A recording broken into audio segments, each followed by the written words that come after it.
सपना दिखाई है ने चौसठी मरिए जैबा विया अल्लाह ये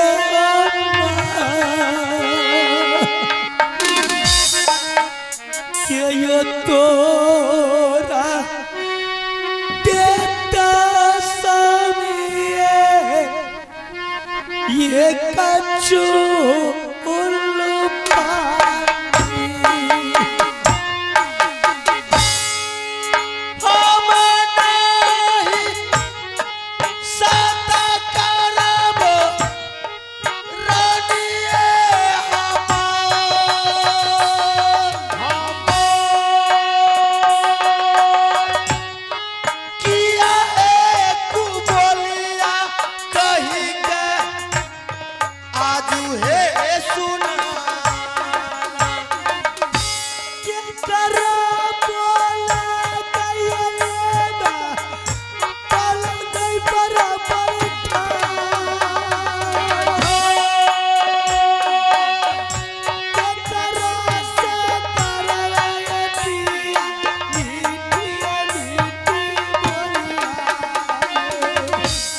कथिले सपना मागे दिलही दुर्गा साती माई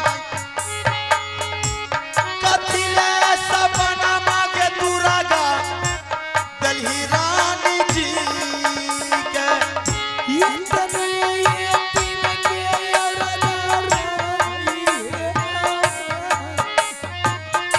अब ये तोरा छोड़ के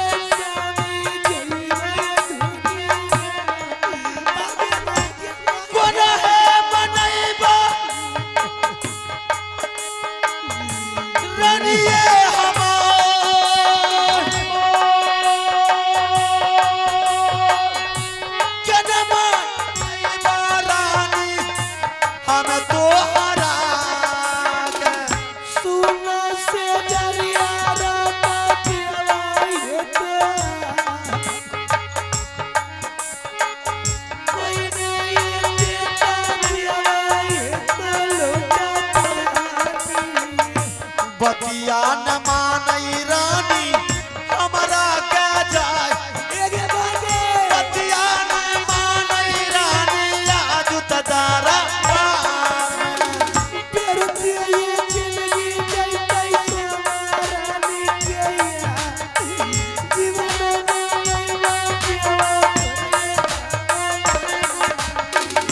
देखियो में लीला भैया दरबार में जाए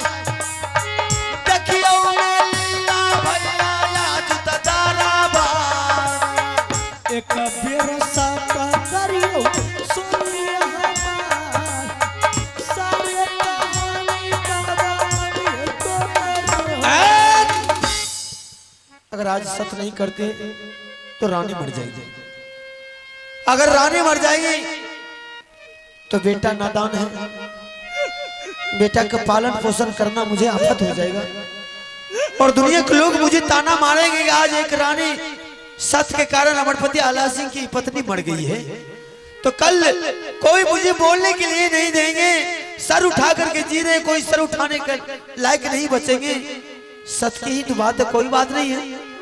अरे अक्सर पति पत्नी में होता रहता है थोड़ी बहुत, तो ठीक है मैं रानी के साथ सत्य कर लेते कि देखते कि इसके पास क्या मुसीबत क्या परेशानी है। ठीक है रानी, अच्छा जी मैं तुम्हारे दुख दर्दी समझता हूँ। चलो मैं तुम्हारे साथ सत्य करता हूँ। एक साथ, दो साथ, ब्रह्मा विष्णु साथ, सत्य से बेसत्य होगा 7 खंड नरक में।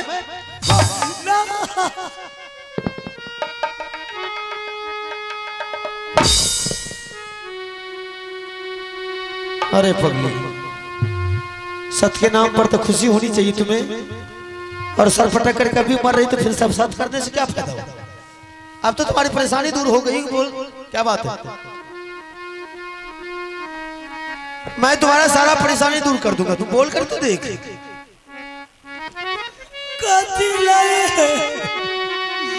सता करला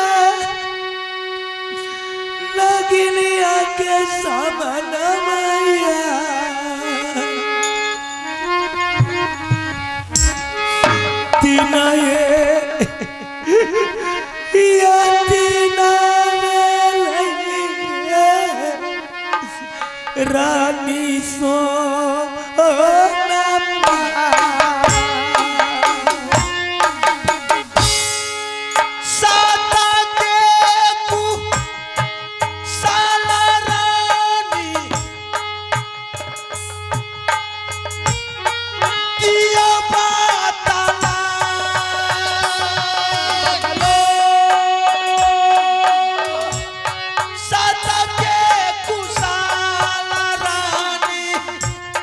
कहियो राजा जी से नागिन बानी डसिन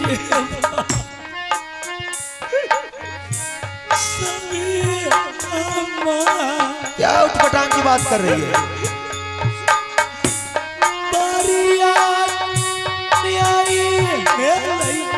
हमरा संग सारे ये कुशाल कहियो रानिए हमार सारा मन कमना पूरा करवदारा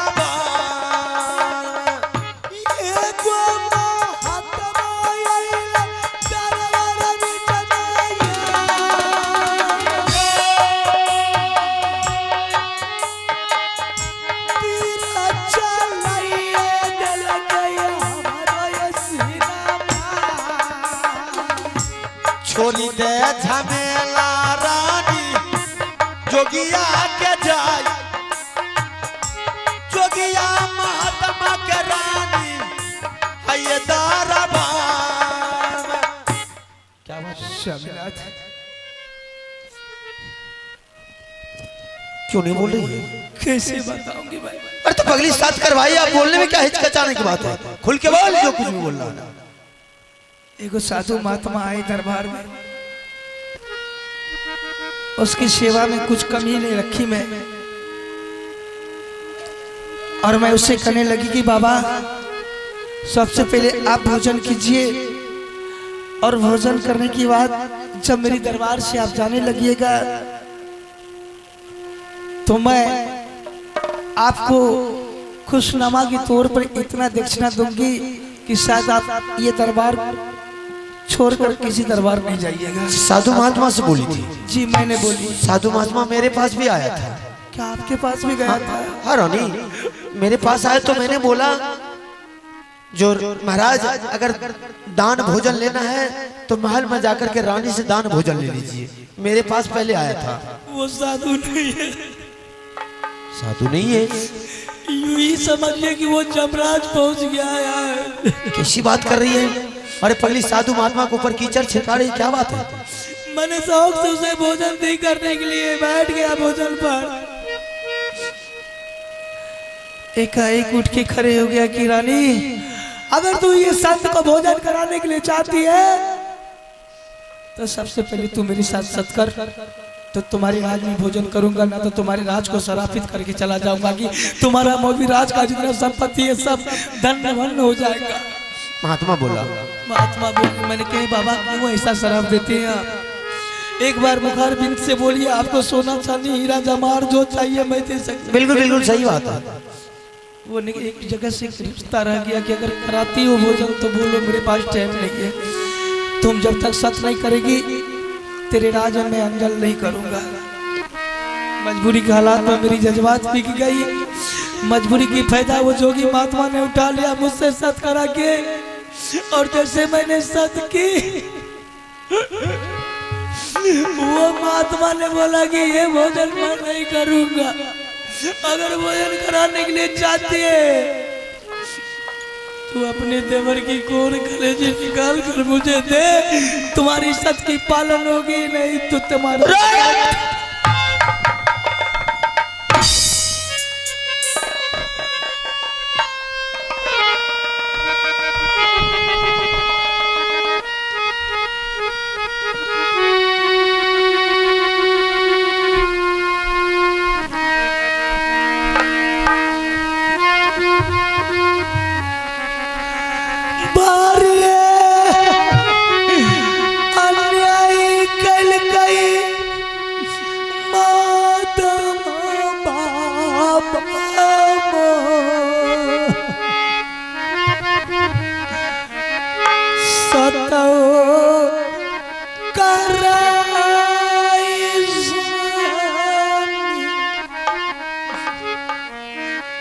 डसल का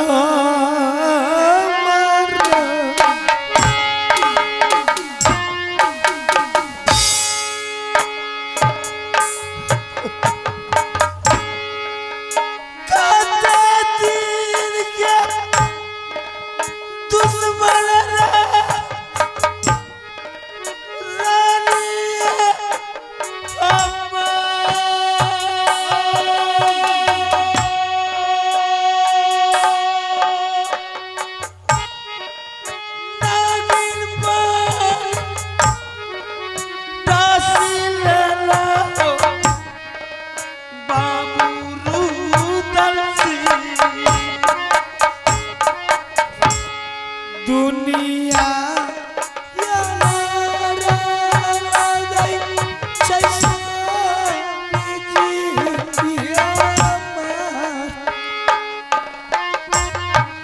कुछो ने पूरे चला बाबू रानी सोन आहे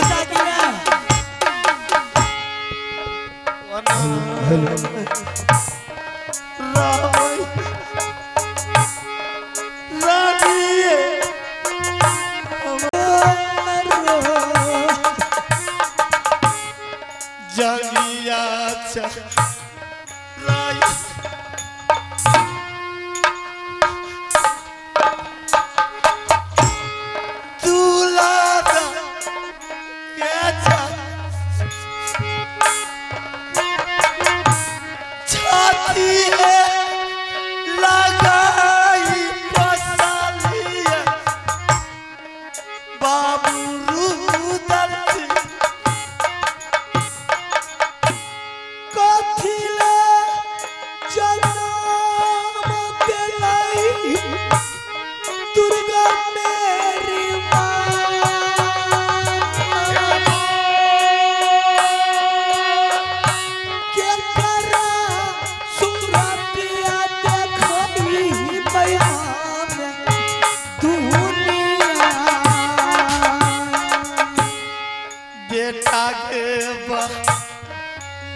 साले छै कले जसनी हमर के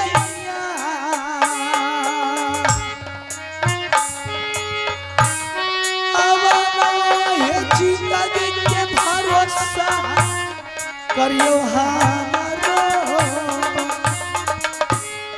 जो जात जानत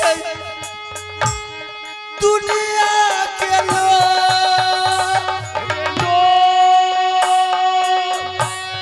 तू ठेस मार के देते नगर मोहबा जोगिया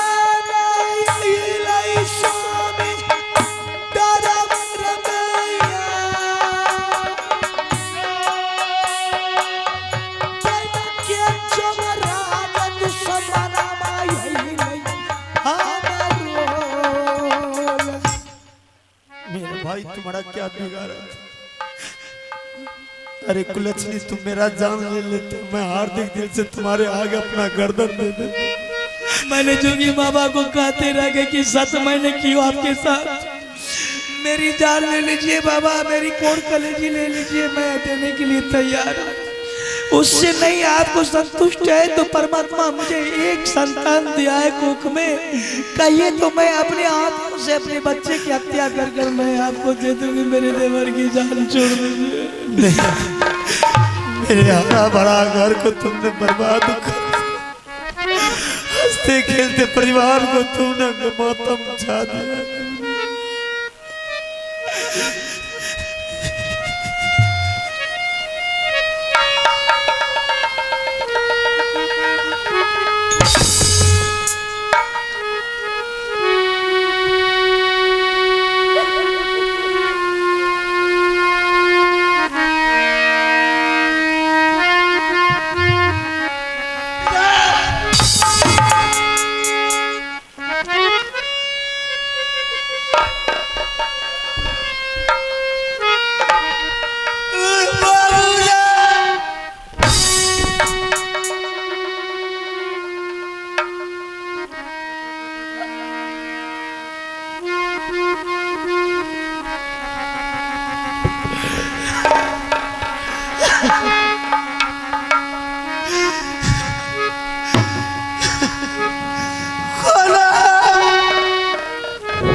बाबू रूदल सिंह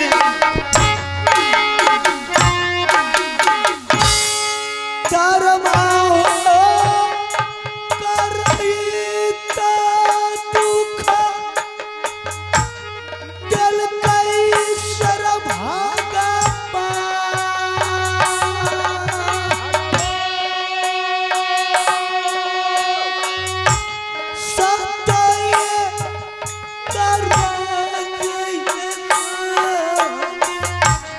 कल कई धोखे सामाना से दूर भाग तू सामान के जा सामाना से दूर दुश्मन के भाग सामाना एक कोना गला की है मत का गलती जुबान से सामने कपिला धुवल देहिया अगिया लगाई दवाई मुहब्बा में जाए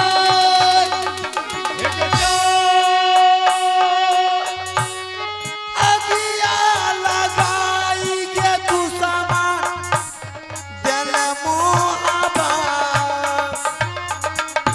जीवन आए लेला पिया हमर केया अखियों से देखबैया देवर दुलारा।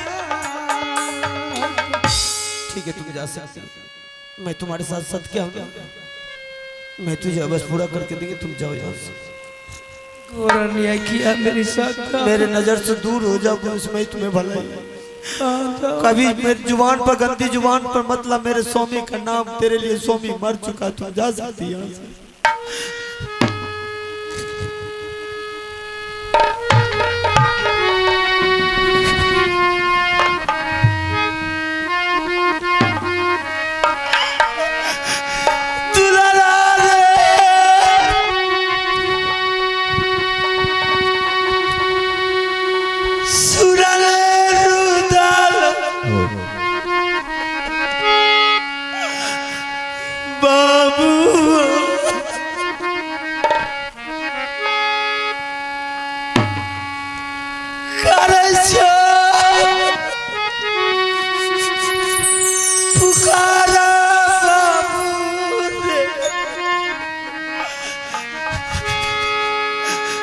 तोरो भैया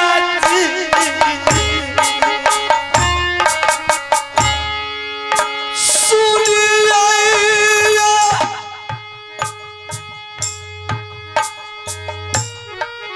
बाजा में भैया जी के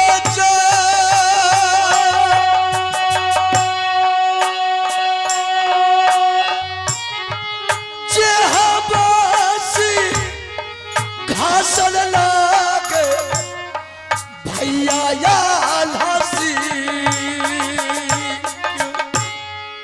एक बेर मूला दुलारा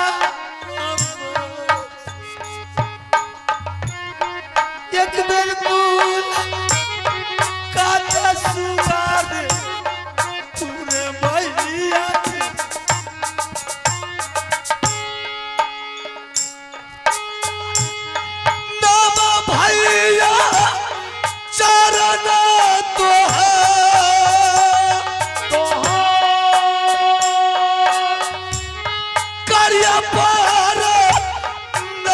भैया जी हमें चारण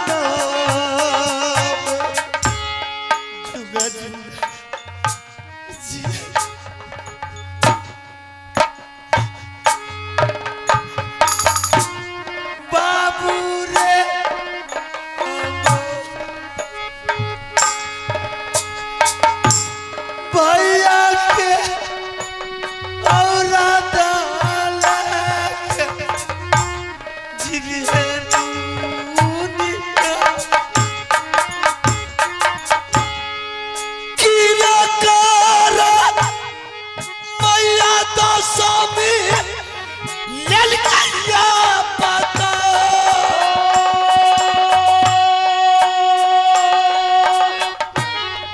या खिया ताई भैया जी दिल का मोह तो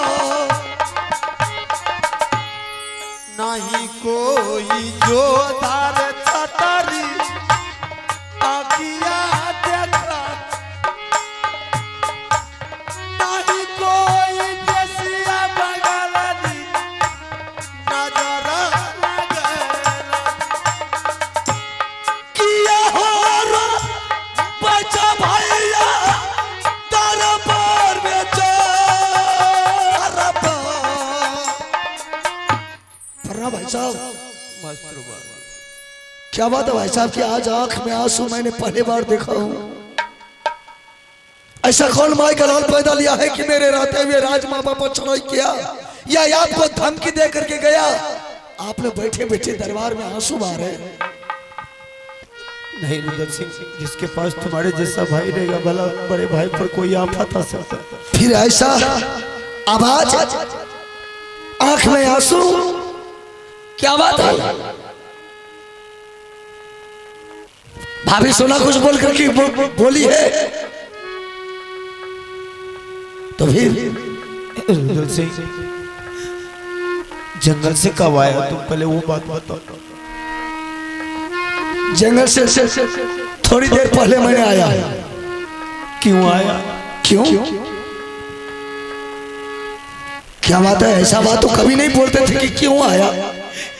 इससे पहले तो तुम इतना जल्दी नहीं आता था, आज तुम्हारा टाइम खराब। मैंने इसलिए आया भाई साहब कि मैंने रानी से करार करके गया था। रानी 6 महीना जिस रोज गुजर जाएगा 7वां रोज का पहला दिन होगा मैंने जंगल को छोड़ करके वापस आ जाएगा। मैंने पहला मुलाकात आपसे किया हूं, अब जाता हूं अपने रानी से मुलाकात करने के लिए। मत जा। क्यों भाग जा। भाग जाऊं? क्यों? तू भाग यहाँ से चला जा। ऐसा क्या बात है कि यहां से भाग जाएंगे? आखिर बोल करके तो सुनाइए, या कोई तकलीफ हमसे हुआ है तो वो भी बोलिए।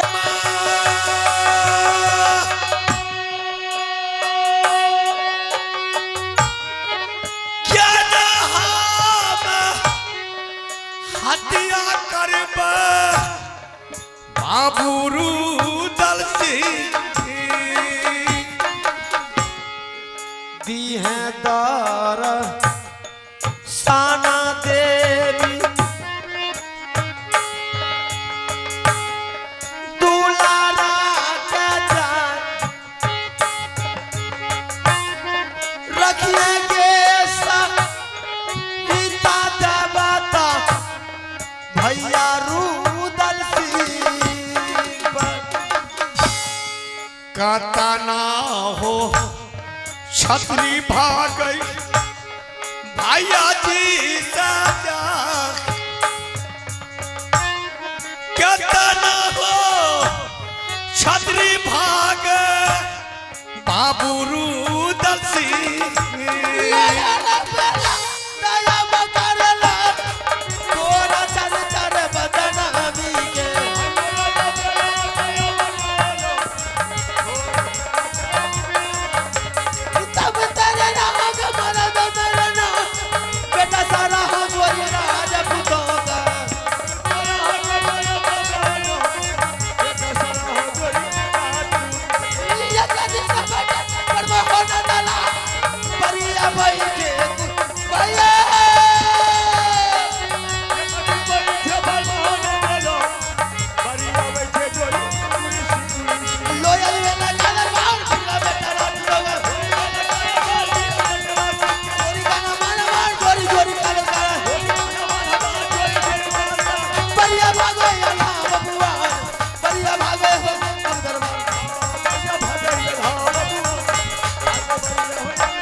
मैया ठासी जलते रह गई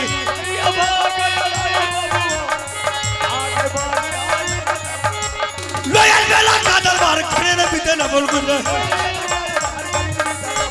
चोरी जाने मन मार चोरी चोरी खोल कर बढ़िया भागा चला दबिया जहां तोरा डर डर अजला दीर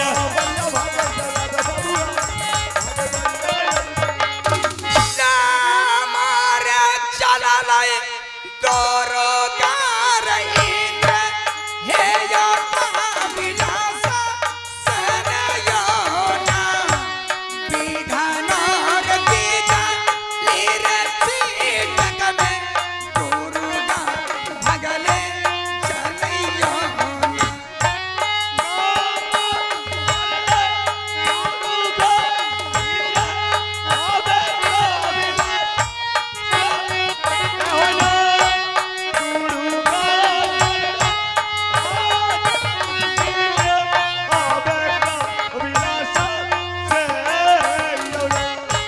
नामोर सेवा का कनव से इंद्र का विलासा ढोलयोना विधानोर सेवा कार कनव से इंद्र का विलासा ढोलयोना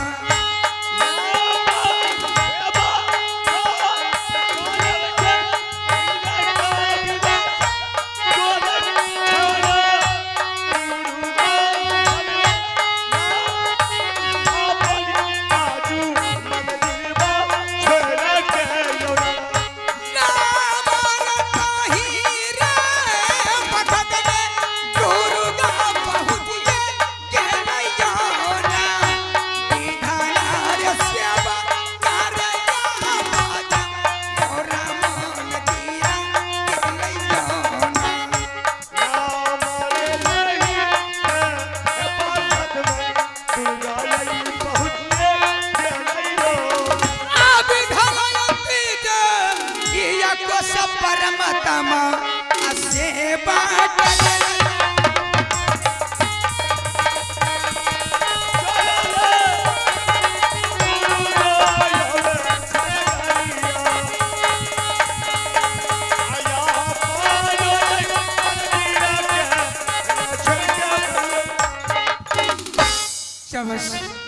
राजा सिंह यह तुम्हें क्या किया? अरे अपने सहोदर भाई को तुमने हत्या कर दिया, यह तुम्हें अच्छा नहीं किया। आरा सिंह तुम यही न सोच मैंने भाई को कत्ल किया हूं, लेकिन इस बाबू को अगर मेरी पास में शक्तिशाली होगी मैं बाबू रुद्र सिंह को अमृत पिला कर दिलाऊंगी और यही रुद्र सिंह लगवा करके वह महात्मा को नहीं जान मरवाई तो फिर मेरी नाम नहीं दुर्गा। बाबू है रे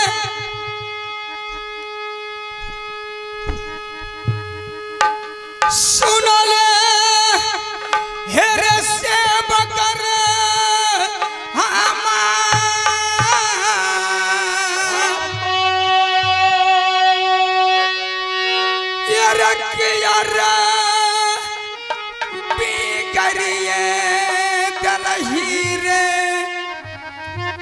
भैया रे ये सोहादारा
से बकर हमार ये रे तोहरे रे कारण रे से बकबारे ये लिए रे मनदीर रही छोया के